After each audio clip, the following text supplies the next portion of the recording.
Hello दोस्तों, welcome back to my YouTube channel. तो आज हम इसमें करने जा रहे हैं अपना पॉलिनोमियल चैप्टर 2। 9th 10th के क्लास के बच्चे दोनों देख सकते हैं। ये चैप्टर 9th और 10th क्लास दोनों में ही ये चैप्टर मिलेगा आपको, और बेसिक आपको पता होना चाहिए, इसलिए ये चैप्टर कराया जा रहा है। तो देखो, algebraic expression is called the polynomial, यानी कि आपने देख रखी होगी एल्जेब्रिक एक्सप्रेशन हम जैसे लिखते थे a की पावर x या b की पावर y। जब भी हम ऐसे सवाल लिखते हैं तो ये एल्जेब्रिक एक्सप्रेशन होते हैं, इसे ही पॉलिनोमियल कहते हैं।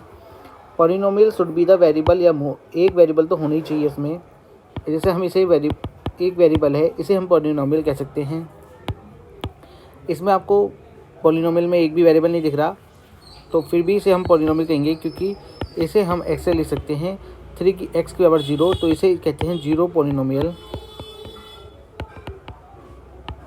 आपसे बोल दे कि 3 इज ए पॉलिनोमियल या नॉट, तो तुम आप आंसर बोलोगे yes it is a polynomial. और वैसे आप एक तो आपको दिखना ही चाहिए, इसलिए इसे भी हम पॉलिनोमियल कह सकते हैं। तो अब देखो वेरिएबल, इसमें कितने वेरिएबल हैं? 1 2 3 वेरिएबल हैं, 3 वेरिएबल पॉलिनोमियल है। इसमें कितने हैं?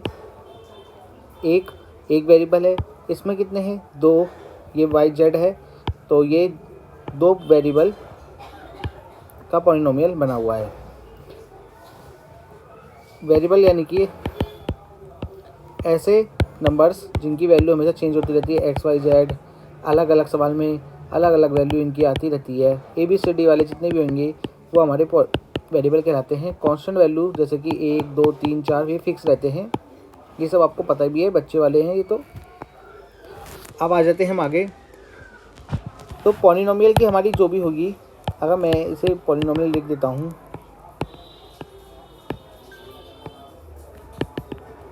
Maximum power, polynomial maximum power is called degree of the equation. तो इसकी मैक्सिमम पावर कितनी होगी?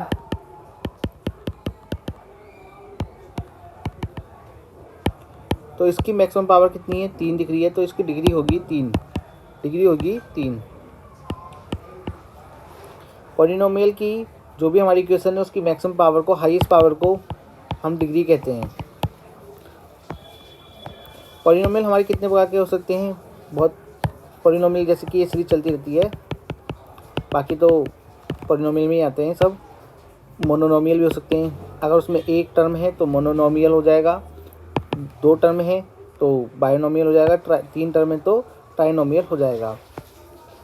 आपको मैंने पहले बता रखा है कि अगर हमारे पास 2 की पावर 0 यानी 2 की पावर x की, इधर मैं x लिख देता हूँ, इधर 0 लिख देता हूँ, तो इसे इट इज 0 पॉलिनोमियल बनने जाएगा।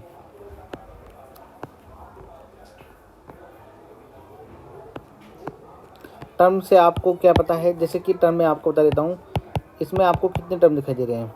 1 2 टर्म है, तो ये बायोनोमियल हो जाएगा। इसमें कितने टर्म हैं? इसमें भी 2 टर्म है हमारे, इसे इधर ले आएंगे तो 2 टर्म हो जाएंगे। इसमें कितने टर्म है? 1 टर्म है बस, तो ये मोनोनोमियल हो जाएगा हमारा। अब आते हैं हम कोफिशिएंट पे। आप देखो ध्यान से, कोफिशिएंट कैसे बताते हैं।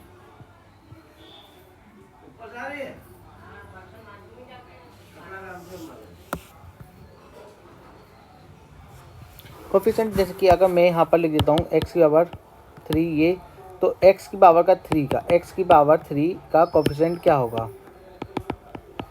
3 होगा। ये वाला अगर मैं इसे 8 लिखता तो 8 होता। तो कोफिशिएंट यानी कि किससे मल्टीप्लाई वो टर्म हो रहा है, उसे हम कहते हैं अपना कोफिशिएंट। अब बारी आ जाती है हमारी एक्सरसाइज करने की। पहला सवाल आपको देखने को मिलेगा अपना, एक चीज़ और,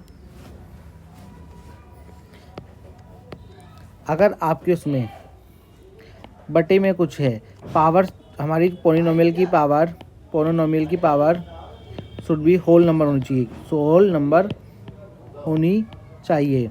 अगर ये ऐसे है तो यानी कि इसे मैं 1/2 लिखता हूँ, ये होल नंबर नहीं है, तो ये पॉलिनोमियल भी नहीं होगा। ऐसे लिख रहा हूँ 2 की पावर 3 कर दो या कुछ भी बटे में होगा, तो यानी कि इसे माइनस में ले आएंगे, ये भी होल नंबर नहीं है, तो यानी कि ये पॉलिनोमियल नहीं बनेंगे हमारे, ये पॉलिनोमियल नहीं होंगे। यानी कि हमारी पावर डिग्री शुड बी, हमारी जो पावर होगी कोफिशिएंटों की या टर्मों की, वो होल नंबर होनी चाहिए। होल नंबर यानी कि 1 2 3 4 5 0 ऐसे होनी चाहिए।